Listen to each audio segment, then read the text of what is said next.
I watched a YouTube video where the guy was saying you should charge people. You should never work for free.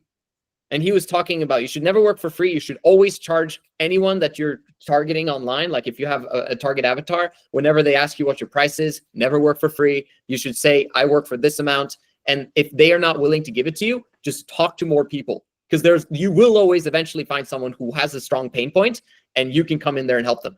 And I was like, this is very different than what I teach. Like, oh, is his certainty greater than my doubt? Is he the one that's correct or am I correct? I needed to have a reason for my belief system. Started writing down, should someone work for free or charge a lot in the early stages of business? And I wrote that question down, and then I wrote down the pros and cons of each choice, because he said that you should not work for free because you need to break the limiting belief of that getting to 10K is hard, because most people are like, man, I don't, my brain doesn't, I have a limiting belief. It's so hard to make 10K, but you need to believe that it's easy to make 10K if you're ever going to consistently be above it, right? So it's a limiting belief situation.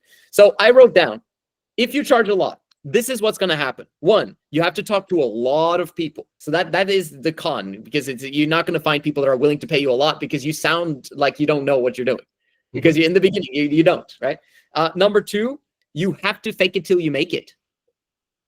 Meaning you're going to be yapping as if you know what you're doing, and hopefully the person doesn't know or knows less than you. So they just hire you and are willing to pay you anyway.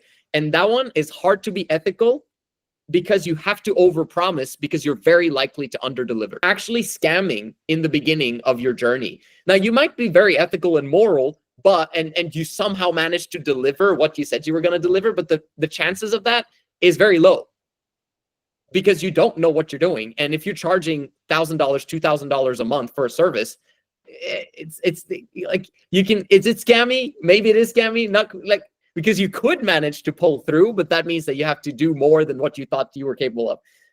But there are some pros, and that is that the employer is more committed to working with you because they've paid, and you're crushing limiting beliefs in terms of making money online.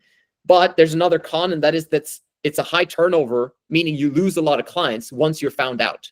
Like once they find that, oh, he wasn't as good as he promised, okay, well, we lost some money on that. We'll move on to the next one and try and find another dude. This is charging a lot in the beginning of your journey. And the reason why I'm bringing up this entire story is because he is that guy. He doesn't have a lot of clients. He's 17 years old. He's going to school, which means that he hasn't succeeded on online yet. And he hasn't had a lot of clients. And he showed willingness to do anything at the end of the call. But in the beginning, he said, I charge this much.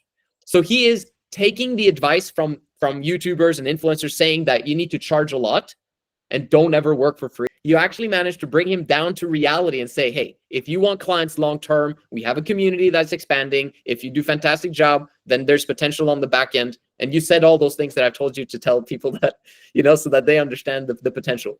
And so I personally, after I did my evaluation, should one work for free or not work for free? I personally still believe that working for free is the ultimate way, because you have to speak to less people. You have to scrutinize who is the best employer out of everyone you're talking to.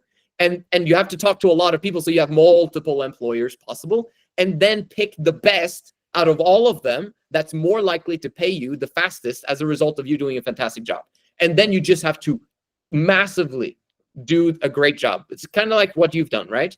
And as a result, boom, like your income goes up, and the potential of making even more money is endless, right? Because of making yourself indispensable. So I personally believe my system is the best when it comes to this. I completely am against the scammy type of situation, and we're doing it the right way. And I think this guy has just listened to those guys and is inexperienced, and so we can give him experience. So he might actually come down to earth once he sees what's happening, and we also get to see how good he actually is. The key is to care about the person. The key, that's the deal, right? Maybe this is not the right timing. Like, I really want to onboard you. I really want to work with you, but I just can't see the win-win happening as a result of, you have a very high standard of what you want. And from our timing perspective, this is just maybe not the right timing. If you change your mind though, we'd love to work with you. If you do it from a people skills perspective, we're not burning a bridge. We're making it so that whenever they're having a hard time in the future and we might be having a great time, they might actually come begging to us in the future and say, hey, I've lowered my standard. I'm willing to work with you now because we did it in a people skills way.